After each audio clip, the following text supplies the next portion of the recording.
As teased at the end of my Super Mario 64 video, I wanted to go over my top 5 favorite video juegos of all time.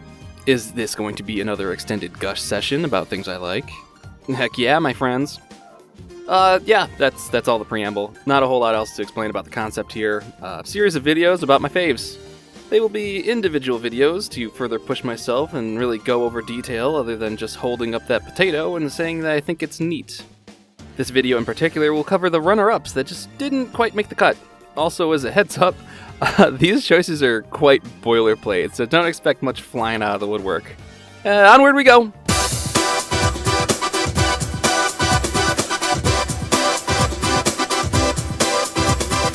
Bro, we literally just talked about this.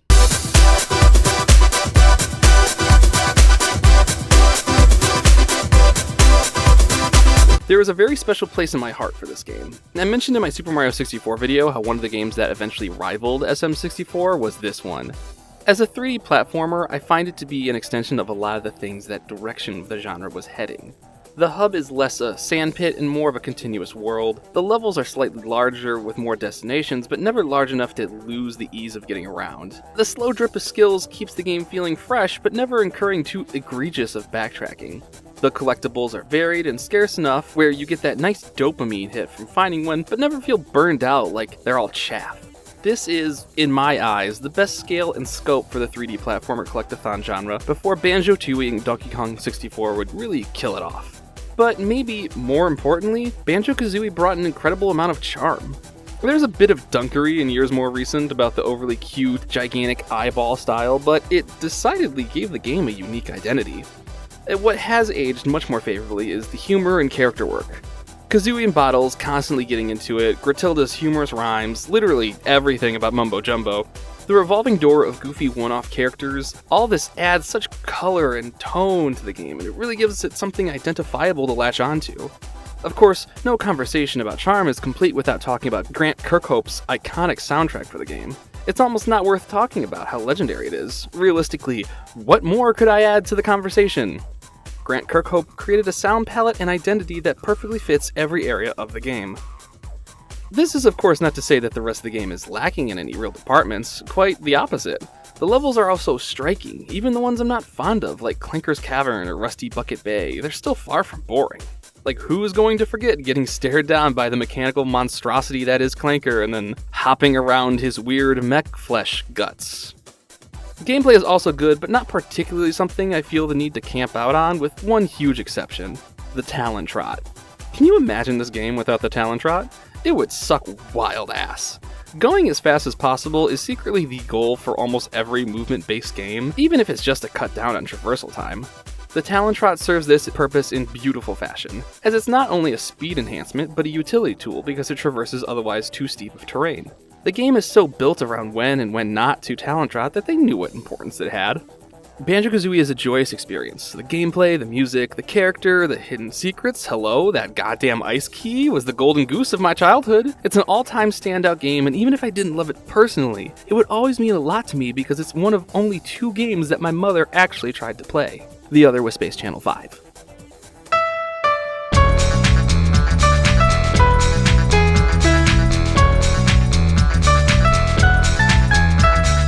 In a post-Vaporwave world, the term aesthetic gets thrown around quite a bit, commonly used to define a general sense and vibe that is the sum of its parts. It's not just the music, or the time frame, or the fashion, or even the video quality. It's about how all this comes together to represent a touchstone of a cultural identity.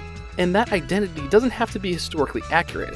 I don't recall marble busts being some 80s fad that did gangbusters. It was just something retrofitted into a commodification of a borrowed 1980s nostalgia, and it became part of the aesthetic moving forward. It's more the hunt for a type of feeling that feels so close, yet so far away, something identifiable, yet something hard to pin down. And Windjammers has one of my favorite aesthetics in gaming. The combination of California Muscle Beach, brightly colored spandex, and the ultimate Frisbee fad all from the 1970s and 80s, plus the at-the-time styles of 90s arcade flair has been cooked to perfection to give us this incredible piece of art that is Windjammers. And for how striking its aesthetic is, it only became stronger as it aged. What was once contemporary has only added another layer of graspable nostalgia identity for this game. Even without playing it, you can see how different and vibrant with personality Windjammers is from across the room. But play it you should, because this beauty is not just skin deep. Windjammers has found itself adopted into the genre of fighting games, but not actually fighting games. Games so sharp and enticing in one-on-one competition that they sprout communities and wind up being played in tournament setting alongside the rest of the fighting game community. It's hard to describe what makes this game tick so well without having it in your hands, but allow me to try. There is a speed and snap to pace of play that melds the calculated with the hectic, coming off as a controlled explosive. Fast and varied enough to have the range needed to push the game's competitive drive, but not so crazy that it becomes messy or unreactable. It's a scale that's also not so large that you lose that pick up and play, easy to learn feeling, but with 6 characters and stages, it has room for uniqueness and personal playstyle. It's more nuanced than just what walk speed and special throws you have. It's not totally indifferent to a Mario Tennis given its gameplay, but it does buck the rules enough to make something more original and fast-paced. I have played Windjammers since I was a small boy. I would be absolutely elated anytime I saw it at an arcade. I would continue to play it wherever possible when I joined the fighting game community. I started adding it to the tournaments I ran. After its modern port, I competed in its tournament revival, making a name for myself as a strong Midwestern player. I once made top 8 at a tournament while absolutely trash bag wasted, DQing myself to go pass out and hear some setups. Me for this top 8. Pleasure. We had a death bracket of 43 killers. It was. Mr. You Suck had to go hard. I wanted a piece of Mr. You Suck. Mr. You Suck, quit ducking me or you're going to go on the list. I'm just saying right now. I eventually medaled in a major tournament, taking home 4th place. I've collected every piece of Windjammers merch I could get my hands on. It's a game that has been with me for a long, long time, and with Windjammers 2 on the eventual horizon, one that looks to be with me for even longer. What's up, Ethan? Something real interesting happened, by the way. So we got Maddox, Ethan's son, on commentary, and I was like, who do you want to win, your daddy or Jay? And he was like, I want Jay to win. Yeah, that's right. I'm your dad. When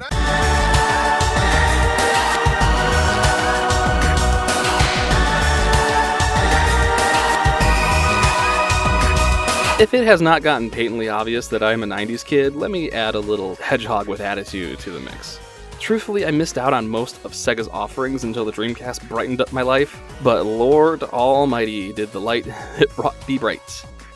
While Adventure 1 was critically lauded on release, it eventually was deemed not good, actually, and while it's a game with flaws, I'd like to buck against that criticism for being a bit too harsh. For starters, it's aged a bit. Its hub world is a little sparse and devoid of purpose, its voice acting may be a little more cheese than some can handle. Hey, the ship is losing altitude! Hurry, Tails! Take Amy and get out of here! Some of these boss battles and set pieces just don't hit the way they could. I'm looking at you, Chaos 4. But while Sonic Adventure lacks in trappings of the time, it has its own great strengths. Sonic Adventure is not a collectathon. It's a series of linear platforming levels, and while the platforming elements themselves may not be the best, they should be applauded where needs be. Those needs that are to be exist in the form of homing attack. Literally the only way this game was ever going to work when porting over Sonic's high-speed movement into a 3D game. This move takes away the need for precision jumps, instead allowing looser movement requirements by not only allowing you to automatically home in on an enemy, but allowing you to start momentum in any aerial direction. All this is fine and dandy, but the truest strength of Sonic Adventure is its set pieces. This game is set piece heaven. Every Sonic level has a perfectly paced amount of unique set-piece encounters to break up the level and offer cool moments. I know cool isn't the word the gaming analyst should use, but I don't know how else to describe it. The Orca Whale cutscene is cool. Escaping the tornado is cool. Running down the side of a building is cool. Briefly stopping the level to play Sonic Bowling is cool. All the levels are so absolutely packed with fun ideas for the player.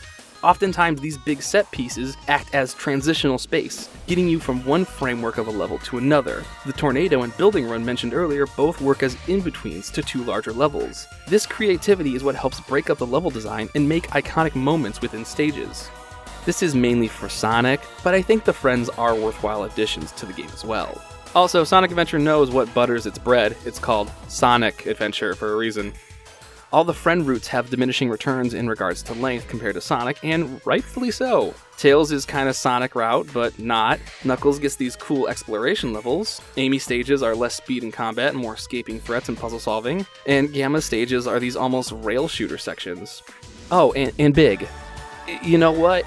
We owe Big an apology. Yes, he is a very dumb-sounding and looking cat, but we were all too harsh on him in the late 90s, early 2000s because we thought he was stupid. He was simply ahead of the times. The video game distraction du jour of the past number of years has been fishing minigames, and guess who is literally fishing minigames the character? You also get this wicked slide guitar song when fishing, giving off the perfect amount of breezy vibes. And that music? That's the greatest part of all. This is an all-time, top 5, wall-to-wall classic soundtrack. You have beautiful overworld music,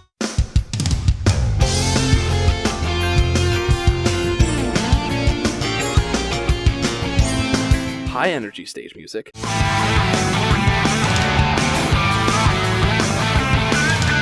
character-specific themes,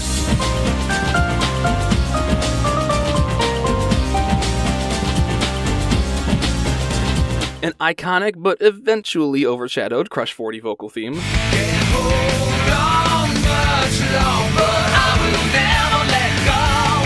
This soundtrack is outstanding, and it adds so much to the game that I can't overstate its impact. Sonic Adventure 1 might not be perfect, but I think the game still absolutely rips and is entirely worth playing even in current year.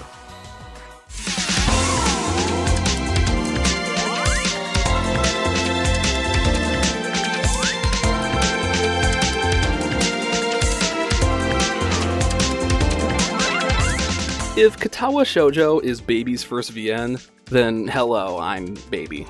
As much as I may not want to publicly admit it, I was still around the 4chan space when Katawa Shoujo was about to release. Seeing the lead up to the game's release and the impact it had afterwards on that image board is a really critical part of the history of Katawa Shoujo, especially since it was made by 4chan members.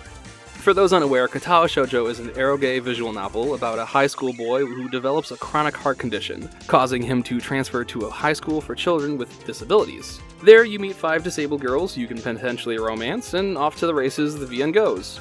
What could have easily been, and if you were around 4chan at the time, was assumed to be a exploitative, low-rent, tactless, erotic game about boning girls with disabilities, was instead a respectful, sincere, and heartwarming romance game. Being a disabled person is not the most important part of one's being. Just because someone is blind or missing limbs doesn't mean that that's what defines their life. And maybe the greatest hardships they face are something completely separate from their disabilities. Even if the idea of erotic content featuring disabled people doesn't sound like your thing, I recommend giving it a chance. I greatly enjoy erotic content in media when written as mature and not just as titillation or fan service. I mean, not every game can be as emotionally mature as the seminal 2016 hit, Please Bang My Wife. Katawa Shoujo also has an all-time great soundtrack. Primarily, but not exclusively, piano arrangements, this soundtrack excels at setting the mood for scenes to an unreal degree. The introductory song, Wiosna, has this soft, emotional touch that perfectly sets the expectations for the game.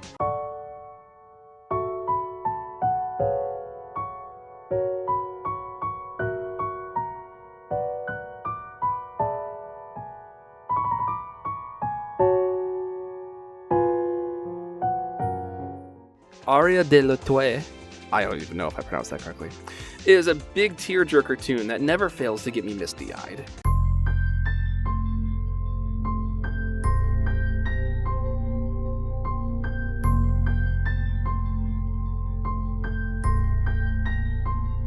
And what is maybe one of my favorite piano pieces ever, 2x400 meter relay.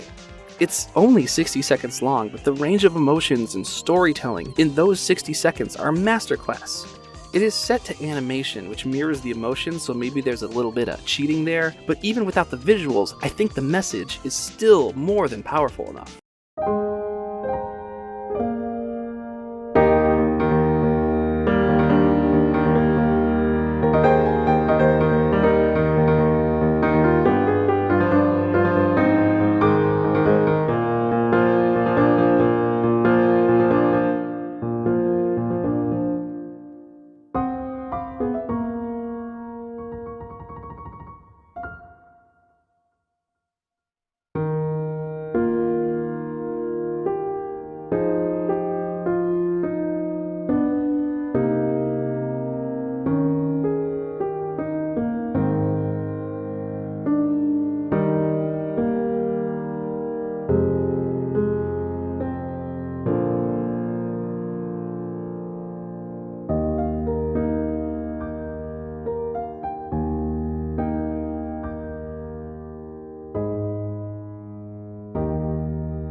Looking back on it now, Katawa Shoujo was a very formative game for me.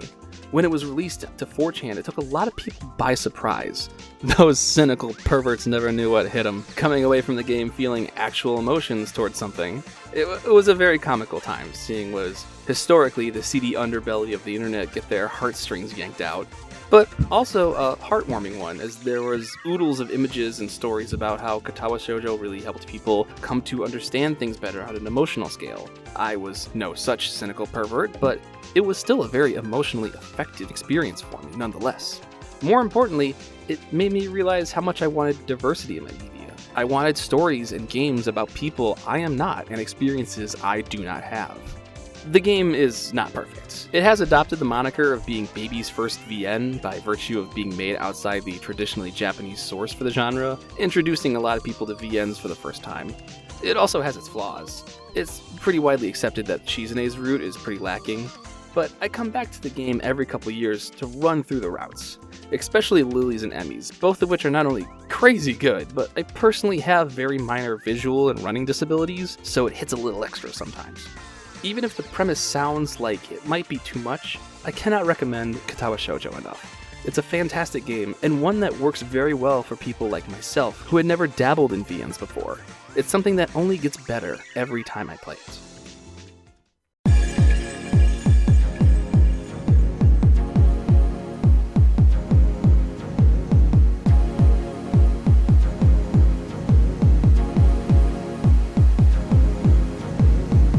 The great 90s kiddening continues. Probably the greatest of obligatory favorite games, Ocarina of Time set the stage for critical darlings in the 64-bit era, and with good reason. I know it's aged, I know it's not a 10 out of 10 gold star game, but when I think about what I want out of an action-adventure RPG type of experience, I always default to OOT. It is, in my eyes, an experience so important to gaming growth that it's almost impossible to look at critically because how influential the experience was to myself and the medium. When I talk about the experience and how it shaped the medium, I know there are some biases or blinders that I have to acknowledge. Young me wasn't playing PS1 JRPGs or PC CRPGs, many of which would have similar aspects to what OOT had. But just thinking of the jump Legend of Zelda had from Link to the Past to this is phenomenal. Link to the Past is a mechanically clean and powerful game, but OOT, being in 3D, was able to bring this scale to the game that previous eras could never do. Now did we not only have great dungeons, but striking spatial designs as well. The Dongo's Cavern, Jabu Jabu's Belly, the Forest Temple, jeez. Fire Temple, Shadow Temple. For as long as I've played games afterwards, my mind always comes back to these dungeons as standouts. This is what adventuring in 3D brought. The fidelity to experience these places not as abstracts of dungeons squashed to fit a top-down, tabletop-esque adventure space, but as fully realized, built spaces. And nothing portrays that better than the Forest Temple. In any game across any genre, the Forest Temple stands as my all-time favorite dungeon. It is an explorable fever dream. The way the dungeon twists and turns without logic, displacing your sense of place, is something that could have only been done in a fully realized 3D space. The mood is tuned perfectly to match this, as the music, the lighting, the visual design, they all hint at something just being a little off. And there's this restraint to it because it never goes full horror or full Alice in Wonderland surreal. It just plays with the ranges enough to invoke its mood, but never beats you over the head with it. Like, by the time you get to that checkerboard maze, it feels like a natural extension of the surreality thus far, instead of a slightly out-of-place set piece. And god, I haven't even talked about the standout enemies in this dungeon. The hunt for the Poe sisters across the whole level is masterclass. The terror of the Wall Masters snatching you up if you stay in one place too long, Jesus Christ, that was scary. And my god, Phantom Ganon. Phantom Ganon is a better fight than Ganon Prime, I think so. The tension in trying to find the real Phantom in the paintings is the coolest part of any boss fight in this game. His design, his fight, the arena it takes place in, it's the perfect cap to an already outstanding dungeon. I could go on for hours about Ocarina of Time, But what's most important to impress is that it was the first game to really make me feel like I existed in a world. Like, Half-Life made me feel like I existed in a real space, but a smaller space. And CRPGs like Diablo 2 had this expansive world I existed in, but the flatness and the point of view took me out of any sense of immersion on the ground floor. But OOT is what solidified that feeling. I felt like I was on the ground floor of a fully connected world, not looking down on the framework, but instead often looking up at the destinations and locales larger than my existence. It laid the template for what type of experiences I would want out of grand adventure gaming to this day.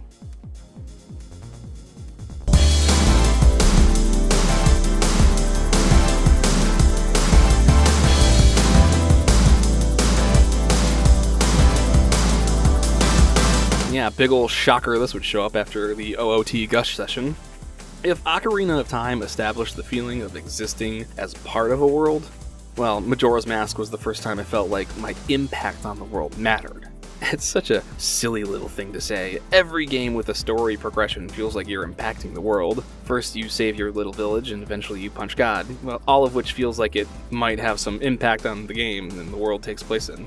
But these exist as just narrative. You never feel like you are shaping the world as it exists. It's just following a predetermined plot. Majora's Mask is the first time that I felt that pattern completely bucked. Majora's Mask is an exercise in suffering. The world Link enters is broken and at the brink of death, and you cannot save it, yet. However, you can make some lives better at the micro level. You can take the time to heal the woes of the individuals, but it's eventually futile. You, not Link, you have to eventually pull the plug on the progress that's made in this world, and it always hurts. It's not a narrative choice. Well, it kinda is, but it's more part of the world than the direct narrative. It's a personal choice the human being behind the controller always has to make. You always have the choice of letting the good you brought into this world exist as a last bastion of change before the world ends. At no point is this more prevalent than doing the Anju and Coffee side quest. Probably one of the most famous side quests around. The reunion of Anju and Cafe spans all 3 days, has multiple chances to fail it, and it ends in one of the most brutal choices I've ever faced in gaming.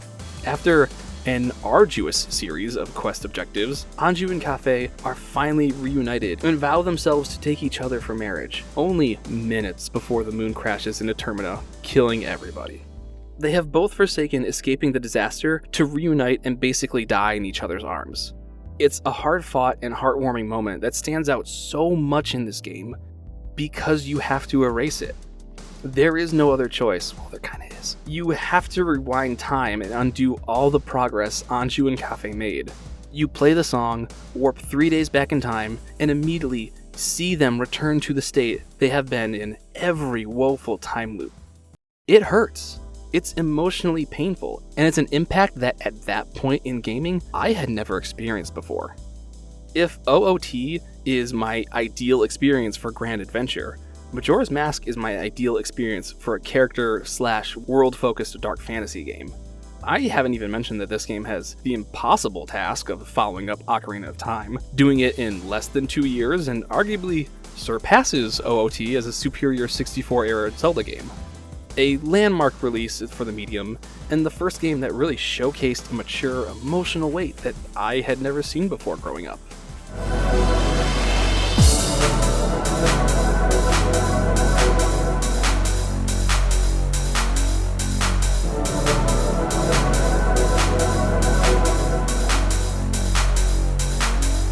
You may have noticed that up until now, my favorite games are much older.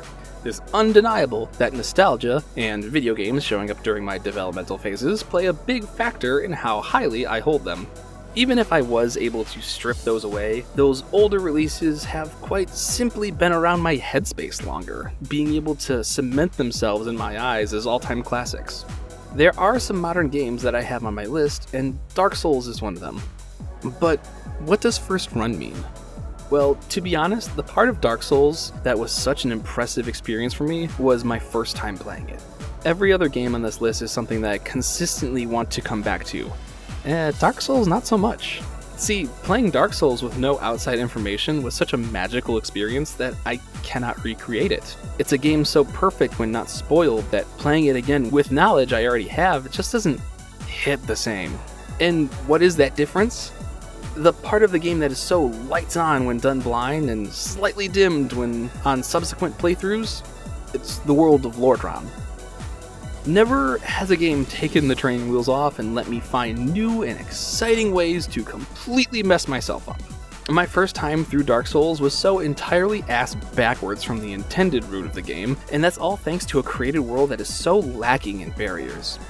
I don't know why I was so off the goop when I got out of the asylum, but my ass went to the graveyard first, tried to fight through the catacombs, was like, damn, they weren't kidding, this game is hard. Went back and then tried to fight through New Londo ruins, got mauled by ghosts, finally realized I needed to go to the Undead Burg, completely missed the parish, went to Darkroot instead, cleared that area out, missed the parish a second time, went back to the catacombs to clear that out, realized I can't see shit in the Tome of the Giants, and then finally I found the parish, and I got on the proper route for the rest of the game.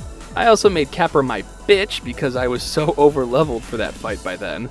But the fact that the game was so hands-off that I was able to explore the world on my own terms, for better or worse, speaks volumes to its world building and presentation.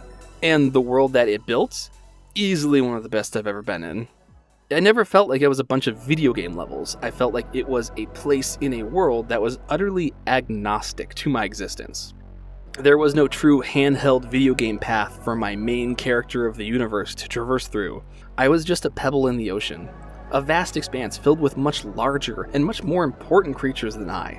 It was the first time since Majora's Mask that bleak, woeful, dark fantasy world gripped me like this. The feeling of finding new shortcuts or standing at the edge of one area and seeing another one in the distance was intoxicating. The exploration of a world so tightly created, so interwoven, and so completely uninterested in my existence sticks with me as easily one of the best times I've ever had in a game. But that's also why I don't have it any higher. After exploring the game, I can't go back to being ignorant of how to traverse it. I don't particularly care about the way Dark Souls plays. The combat's fine, the builds are fine, the PvP isn't something I'm at all interested in. The parts of the game that are still there once you've learned all there is to learn do not really spark any real fires for me. Instead, I would look to the sequels for another chance to grasp that feeling of exploration. Dark Souls 2 famously did not have a good world to explore. Bloodborne was a very close second, but just a little worse in the gameplay, and some games that take inspiration like Hollow Knight have been able to drum up that sense, but none of them have come anywhere close to rivaling the experience that I had playing Dark Souls for the first time.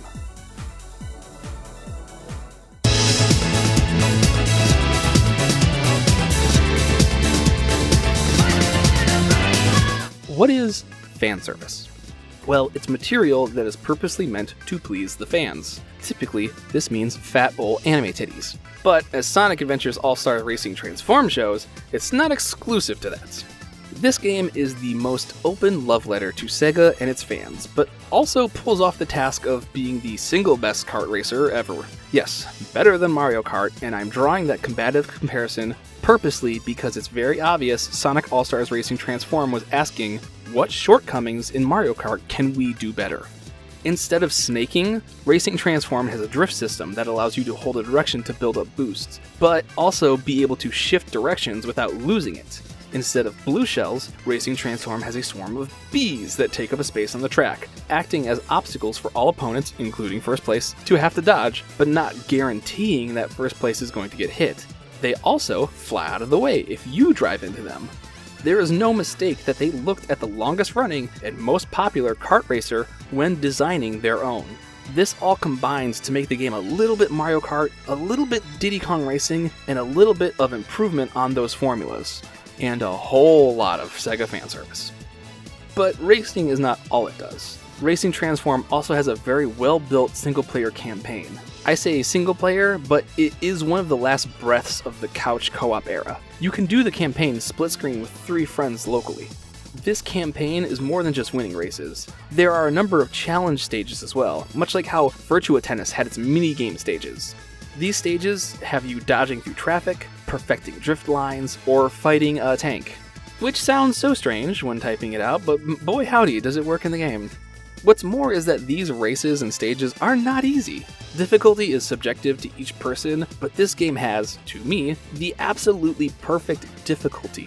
Everything was the most sensational amount of challenge, hard enough to push me to perform better, but never too hard for me to give up seeking the best possible scores. It's tuned to perfection, so much so that I had the game for PS3, and when the PC version came out, I gladly double-dipped and did the whole campaign over again. It would be a crime if I did not mention this game's soundtrack, another in the long list of Sega games with phenomenal 10 out of 10 soundtracks. With as much fan service put into all the aspects of the game, and trust me, it's overflowing in most regards, this is where maybe the most love has been placed. Every stage is given this high-energy dance music remix of popular game themes, oftentimes remixing multiple tracks into one. The results are otherworldly. The Sky Sanctuary theme being married with Back in Time, ridiculous.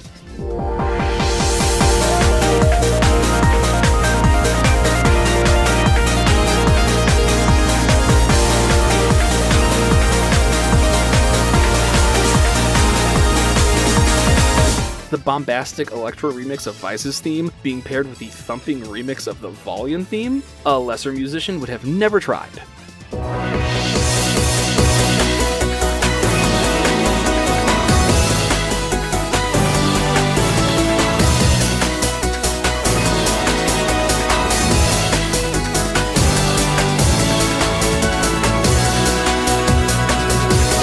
The club-destroying remix of We Are Burning Ragers.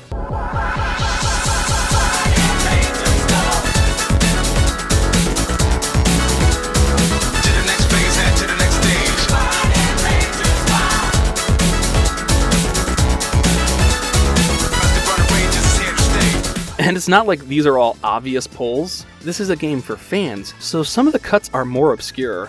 Vamos a Carnaval isn't on the original Samba de Amigo, only the version 2000 and the Wii releases. Ocean's View track pulls from both Sonic CD and Sonic R. This isn't the type of game where you're gonna find some basic bitch pull of Green Hill Zone. This perfectly straddles the line between the most iconic songs, like in the case of Afterburner or Nights, and the deeper cuts that longtime fans would love to hear. This game, alongside Majora's Mask and Katawa Shoujo, were the entries most likely taking up the number 5 spot in earlier drafts. If you even have a passing love for the Sega franchises or enjoy kart racing games, Sonic All-Stars Racing Transform is a cannot-miss release. Please play this game, it's so good it hurts.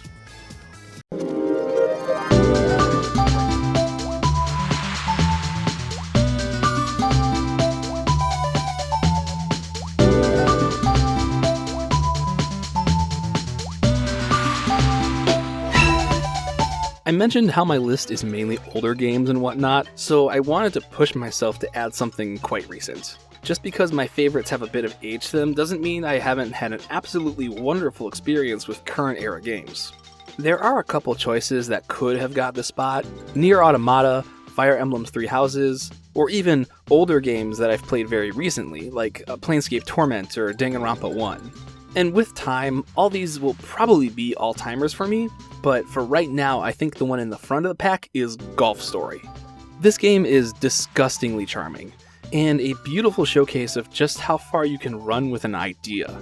You get what's on the label, a story about golf. Very rarely do you actually get a story-ass story in your sports games, outside of famous examples like Tony Hawk Underground 1, or Spike Lee's story mode in NBA 2K16. Jesus Lord Almighty, we need to talk about that one day. But Golf Story really tries to take the ball and run with it, making a full adventure out of the game of golf. What's really next level about this is how long it can run on being such a cute and charming romp. Obviously, the game is beautiful at first blush, but there's this humor and charm that permeates the whole game and lets it live much further than what its sell-by date should be. You get mini-games like drone flying and disc golf, set pieces like this Pac-Man maze, and laugh-out-loud comedy like the Gents vs. Punk rap battle. This may be one of the funniest games I've ever played. I cannot remember the last time a game had such good comedy that I was consistently laughing out loud, not just snickering under my breath. Golf Story is not a game of grand adventure, nor is it a super long epic of a game. but it is a game with a very specific vision and it executes that idea to its fullest potential. I know a golfing video game isn't exactly everyone's cup of tea, but if you are open to something new and can maybe see it through the game's frame as an RPG with golfing mechanics, then I highly recommend giving Golf Story a shot.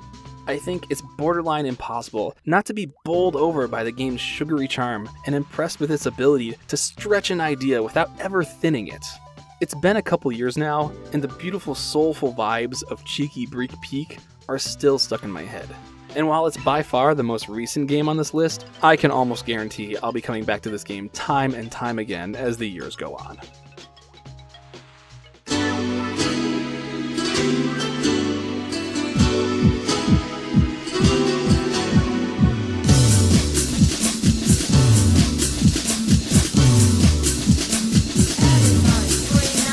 Earlier drafts of this runner-up list had additional fighting games on it, specifically Guilty Gear Xrd and Under Night In-Birth. But I felt it better to consolidate it down to just Third Strike. Those games are still good, don't get me wrong, but I've fallen more out of love with them as I get further away from my competitive runs respectively. Still great games that I have a lot of fond memories with, but they just don't have that same stick that Third Strike has. I have been playing Third Strike since I was like 16.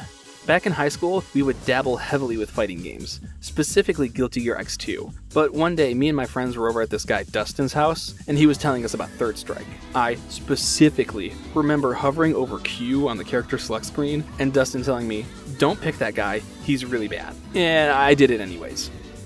I'm 30 at the time of this recording, and I have been playing Q ever since that moment. And even if he does actually mad suck, Q is one of my favorite fighting game characters ever made. Also, that guy named Dustin, I later learned after high school that he is a Third Strike OG named Ko, who moved to Japan and is now happily married, still playing Third Strike in the game's homeland. This isn't the only type of interaction the game has brought me. Some of my closest friends, like the Poverty Game Night gang in Saginaw, Michigan, or my favorite memories, like slamming a bottle of Elijah Craig and running the cab at the first climax of night, have come from my extended experience with Third Strike. That's all fine and good. But what actually makes the game special? Street Fighter III was the big shakeup for the Street Fighter series. A new look, a new style, focus on new characters, and some new interesting mechanics. As Street Fighter is ought to do, there are multiple revisions of this game, and Third Strike was the third and final update to Street Fighter III, now boasting an impressive roster, multiple selectable supers, EX special moves, regular parries, and the mystical magical red parry. While there is a lot that goes into making Third Strike such an iconic game, the parry system is far and away the biggest contributor. See, instead of holding back or down back to block an incoming attack, you can instead hit forward or down as the attack is about to hit to say it with your chest and parry the move, giving you an expanded window to take advantage of the interaction. You have about 6 to 10 frames to parry depending on the situation, but if you really want to be king shit of fuck mountain, you can do a red parry, which is a parry out of block stun, if you have the sauce to hit a 3-frame window. I think it's 3 frames? This is what turns Third Strike into overdrive. There is an old misnomer that parries made Third Strike into a more balanced game because all characters had access to this incredibly powerful universal tool. That is of course massively false because there are characters with better non-universal tools, I'm looking at you Chun-Li, but it does give advantage to the much more talented player. Parries allow for holes in game plans to be widened, obvious strings to be punished, and mind games to just run amok. This is why in a game that has such oppressive top tiers like Chun, Yun, and Makoto, you still have world-class talents representing low-tier characters like TM's Q or Perrault's Remy. This is by no means negating the arduous matchups that they have to face, just that they have the ability to perform past the limitations of their characters. For more information on just how deep Third Strike can get, there is a fantastic video series called The Third Strike Film Room that breaks down the nitty-gritty on some of the most talented players in the world like Sugiyama, Kokujin, and Tominaga. And if you want to watch the best that Third Strike has to offer, the annual Cooperation Cup is what you're looking for. This mythic tournament is a 5-on-5 team event held every year in Japan and is without a doubt the best showcasing of what this game is capable of. I have been playing this game for half my life now, and my love for it has never changed. To me, this is still one of the best looking, best sounding, best playing, and deepest fighting games I've ever touched, and I can only hope I play it until the day my hands fall off. Well, there you have it, some of my absolute favorite games. The top 5 will be released as individual videos detailing each entry, so forgive me if it takes a while to get through all games and make videos one by one. But allow me to leave you with one nugget of information. I lied. The top 5 list includes 6 games, because one of the entries is a tie. See you again soon!